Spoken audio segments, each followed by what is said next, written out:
Back in my early 20s, I had a really important and powerful experience.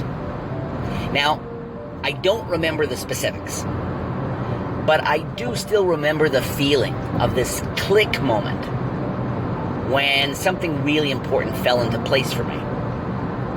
It's amazing how often we can hear something and, makes sense to us. Sure. Our mind goes, yes, nods, sagely, puts a check in a box. But that doesn't mean we've internalized it. That doesn't mean we've made that idea our own. That's a very different thing. And that's what happened to me, like I said, with this experience. And I don't remember the specifics, the day, or who was exactly involved, but I do remember there was this moment when I thought to myself, damn, everybody's on my case. Everybody's mad at me. And it feels so incredibly unfair because I was working so hard trying to make everybody happy. Yeah, maybe you know exactly what I mean. And so that moment really fell into place for me. And I realized that trying to make everybody happy is not only a fool's errand, and not only is it not my responsibility, but it's one of the all-time best ways to all but guarantee that you make a mess of things and you actually let people down. It's so sweet and so painful. And the paradox, the contrast between one's intentions and what you actually end up doing is so perfect. And I've gone back to that moment time and again. All too often we use other people. Now, sometimes it's conscious, but often it's unconscious. We use other people in so many ways to make ourselves feel better about things, to help us feel that we somehow are validated around certain things. And here's one of my favorite. We use other people to avoid ourselves. And this is the heart of what I want to sort of explore with you today. And that's the notion of not doing certain things because you don't want to get in shit, quote unquote, right? I'm not going to do that because then, my husband will give me shit, or my sister will give me shit, or my kids will give me shit. So I'm not going to do it. And, it's a great example again of something that sort of, when we gloss over it quickly, it almost feels like something we're doing for other people. Yeah, well, she would rather I go this way, or he would rather I do this. So, I'm going to do it. I'm going to do it, fine. And it feels like we're acquiescing. It can feel like we're compromising. But all too often, what we're trying to do is, level one, avoid having to deal with other people when they respond, when they get triggered, when they don't like what we're doing, when they feel, maybe rightly so, that we're being extremely selfish or disregarding of their preferences. And we don't want to deal with their response. Or more to the point, we don't want to deal with how we feel when they respond to what we do, right? We don't want to deal with how we imagine we're going to feel when they, quote unquote, give us shit. And it's a great way to avoid ourselves.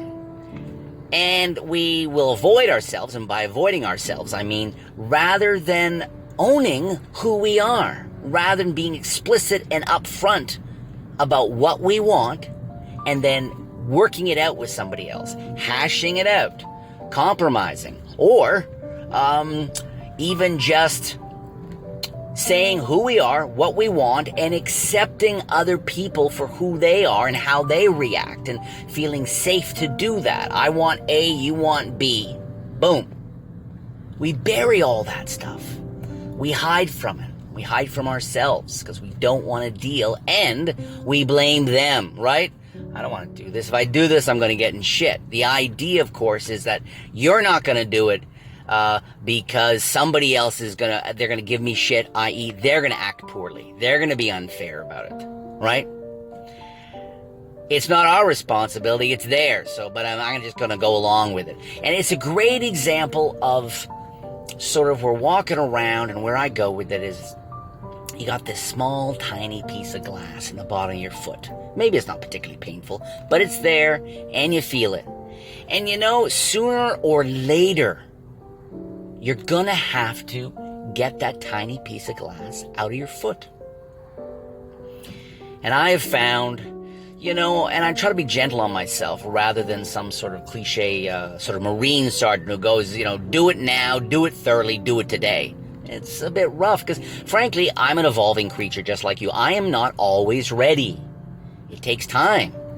I know full well it took me years to find the courage and to understand how to go about being more myself and being honest with people, and how, of course, that frees them up to be honest with me.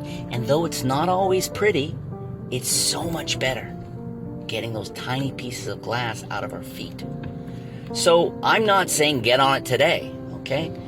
It can take a long time, but I am saying keep it in mind, and let's try not to use each other in this whole notion. I'm not going to do this because I'll get in shit.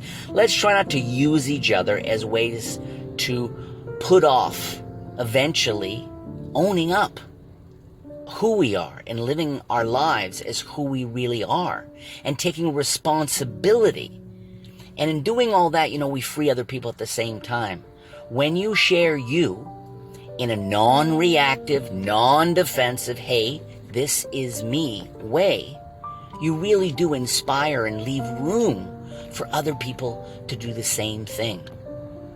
It's amazing how easy it is for things to get confused and wires to get crossed when we're dealing with not doing something because we don't want to get in shit from someone else.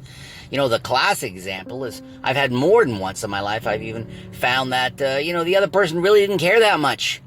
Or you get even this, that the other person preferred all along that you didn't keep doing it, you know, a certain way. This idea of being more honest, and there's almost relief in the air. Thank God, because I've felt that way for years too. All this stuff gets confused because we are afraid of how other people might respond to us when we're being our authentic and honest selves. So, as always, don't try to change yourself. Just strive to be mindful, be a student of the self, and try to be at least aware of those moments when you're trying to avoid, you know, other people's ire, other people's irritation. When you're aware of it, it really does put you in a very different situation to act in a mindful and powerful and inspiring way.